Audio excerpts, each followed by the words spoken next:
Welcome to the Madison Motor Podcast special edition series where I go over the off seasons for every team and preview and predict how they're going to play out. This is the 10th of 32, and this is going to be the Denver Broncos. Yes. We go over free agents to be, team needs, franchise tag candidate, trade candidate, release candidate, extension candidate,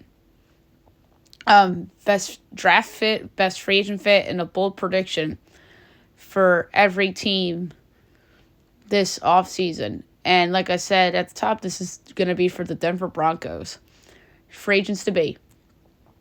Lloyd Cashionberry, their starting center. Adam Trotman, the tight end. Michael Burton, he's a fullback. No one talks about him. Jonathan Harris, defensive end. Defensive tackle Mike Purcell. Inside linebacker Josie Jewell, cornerback Fabian Moreau, cornerback Kwan Williams, and kicker Will Lutz, who Sean Payton brought over from New Orleans. Team needs center, tight end, fullback, defensive end, outside linebacker, inside linebacker, and cornerback. Maybe one other need potentially too. We'll get to that later. Franchise tag candidate. I'm going with Lloyd Cushenberry. Cushenberry is somebody that is an interesting player. He obviously is their starting center.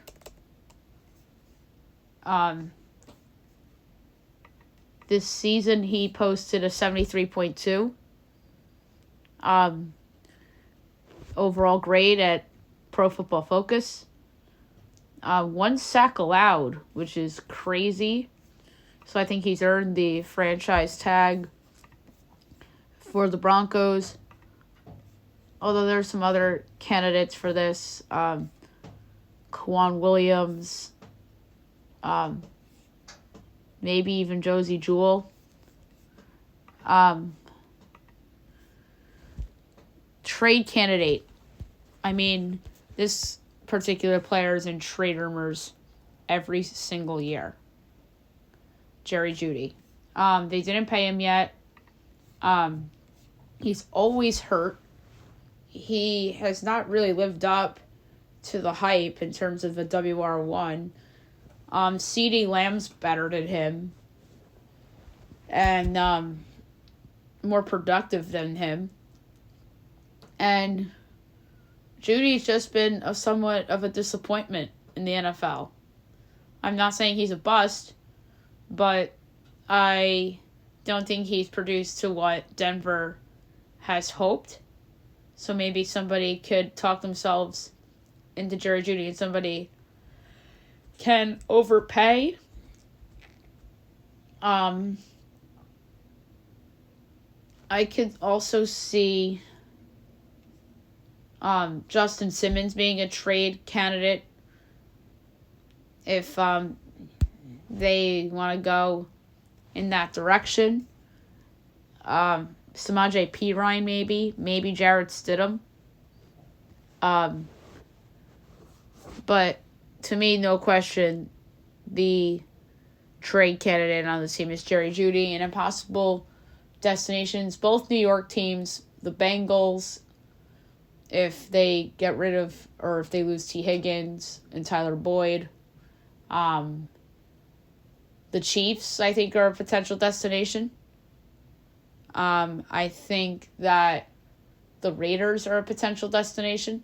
I think the Bucs are a potential destination for Jerry Jeudy. But yeah, there's a lot of teams that could use his services and take a chance on him. And here we go. Release candidate. Get ready for it. Russell Wilson. This should not come to surprise as anybody. I think some people expect him to be released. He is highly paid. He obviously is not liked. And I don't want to use that in like a nasty way, but he's not a favorite, let's just be kind, of Sean Payton. And he made that clear by benching him at the end of the season for Jarrett Stidham. Denver gave up a ton to get him, and this is going to go down as one of the worst trades in Denver Broncos history. And, oh yeah, the current regime in Denver did not make that trade. John Elway stepped down of the general manager role. So all the reasons are there for the Denver Broncos to cut ties with a guy that was once upon a time a surefire Hall of Famer, which, I mean, he still probably will make the Hall of Fame, but people hyped him up like people hype up Patrick Mahomes right now. That's how Russell Wilson was perceived in the NFL his first couple of years with the Seahawks. People looked at him like how people look at Patrick Mahomes now. He's nowhere close. And honestly, he probably wasn't even as good as Mahomes is now or early on in Mahomes' career to begin with. Heck, he probably was never as good as Joe Burrow is going to be or is now. I mean, his ceiling with Seattle is probably what Josh Allen is right now on the Bills. I mean, you could even make a case Lamar prime over Russell Wilson prime. Lamar won 2 MVPs. Russell Wilson did not win an MVP. Let's not forget that. So, Denver, I do think it's a possibility to cut Russ. I think Alex Singleton could be a cut candidate. I think Simmons, if they don't find a right trade partner or they want to save money. I think Mike McGlinchey is a sneaky, he might get cut candidate. Big free agent signing by the Broncos. But this might be a blow it up and rebuild team. I don't think they're going to get rid of Cortland Sutton. I think they'll keep him around. They'll keep Marvin Mims around. Obviously, he's a building block for them. But,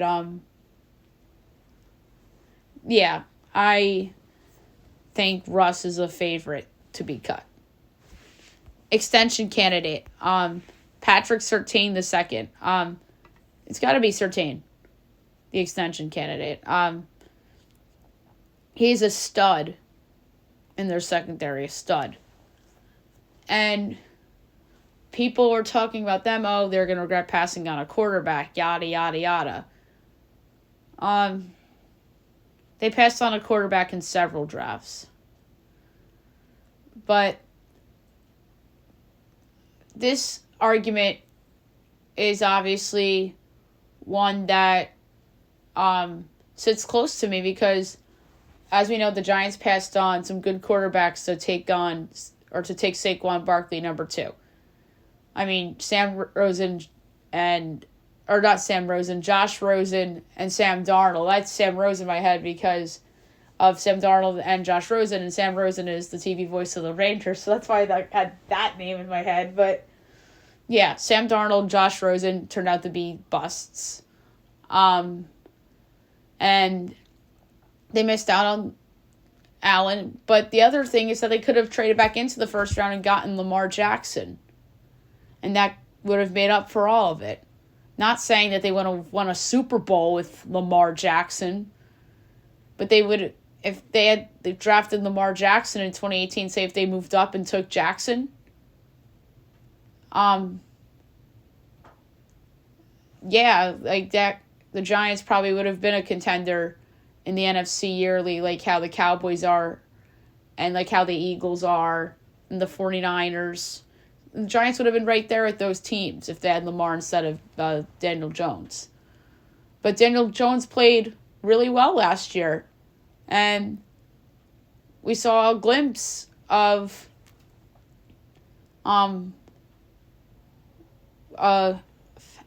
Daniel Jones' success with a decent team around him, but obviously it came crumbling down this past season. But yeah, I know all about the passing on a quarterback for a stud at a different position thing. But Denver shouldn't be shaking their heads because the 2021 draft class, who's special of those quarterbacks? Zach Wilson bust.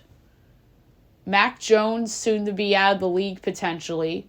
He's worse than Daniel Jones. And Trey Lance bust. So, it's not like Denver missed out on anybody good. So, I have to defend the Surtain pick, and I think they got to keep him long term. I know there are rumors about him being traded, but there's no way that Denver is going to trade this guy. This guy's a stud, an absolute stud. And I think he's going to get handsomely paid. All right. Draft fit. Bo Nix. We think that there's a possibility that Russell Wilson gets cut or traded. And they obviously need some youth in there. I don't think Jarrett Stidham's the long-term answer. But Bo Nix is an interesting quarterback that I don't think he'll be a first-round pick, but I could see Denver taking a chance on him in the second round, although they took a chance at Drew Lock. How'd that work out? That was poor. But Bo Nix has higher upside than Drew Lock did. And he got better as his college career went on, as did his Pac-12 counterpart, Michael Penix Jr., but Bo Nix on Denver isn't a bad fit, and then he's would have a good coach in Sean Payton, which would certainly help, and Drew Lock did not have a good coach in Vic Fangio, and that hurt him. So, I think Bo Nix would be a good fit with Denver. I also think that Zach Frazier out of West Virginia would be an interesting fit if they were to let Lloyd Cushenberry leave. I think that Chris Braswell out of Alabama would be a good fit. I think Penix or J.J. McCarthy would be good fits as well. I think Byron Murphy out of Texas, good fit. Quinion Mitchell out of Toledo.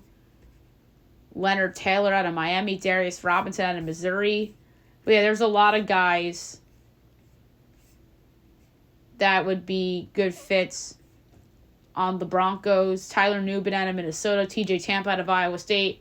Jonah Illis, I've been saying for everybody. I think he's going to be a good pro. But yeah, there's a lot of good draft fits, but I like Bo Nix the most for Denver. Free agent fit, Hunter Henry, tight end. I do not think Adam Trautman will be re-signed, and I don't think Adam Trautman is a TE1. And they need some certainty at that position. Granted, Hunter Henry has failed to stay healthy a lot in his career, but he's an upgrade over what Denver has, and Hunter Henry wasn't bad on New England this past year. So I could see Hunter Henry being a good veteran tight end for the Broncos. But there's some other free agents that would be decent fits in Denver. Chris Jones would be something there.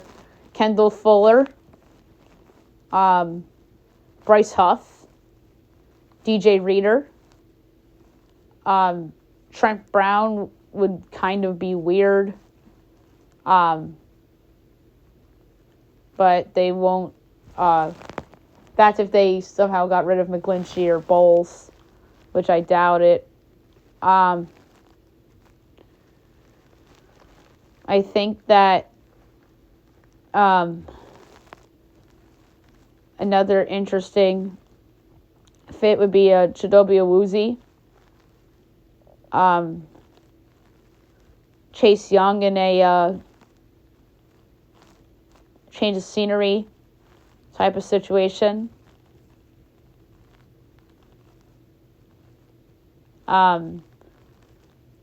Stephon Gilmore, if they want to upgrade that spot to have somebody good go with Surtain. But yeah, there's some good free agent fits, but I like Hunter Henry the most there. Okay. Bold prediction for this team. Russell Wilson will get cut. I've been hinting that this whole podcast. But I think he signs with the Atlanta Falcons. My bold prediction for Atlanta was that they're going to sign a big-name veteran quarterback that gets cut, and that big name is Russell Wilson. And I didn't want to spoil Denver's podcast by saying that Atlanta was going to sign Russell Wilson. And that would have been a big spoiler alert to Denver. So there you have it. Bold prediction is that the team releases Russell Wilson as he signs with the Falcons, 3 for $130.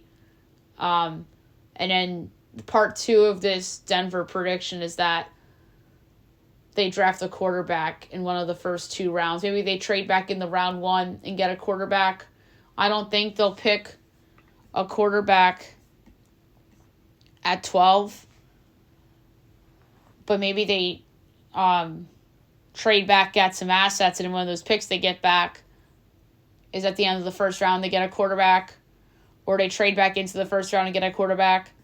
But I do think that either on the Thursday or Friday night of the draft, first or second round, I don't think it's going to be the third round. I think it's going to be the first or second round that the Denver Broncos will take a quarterback in.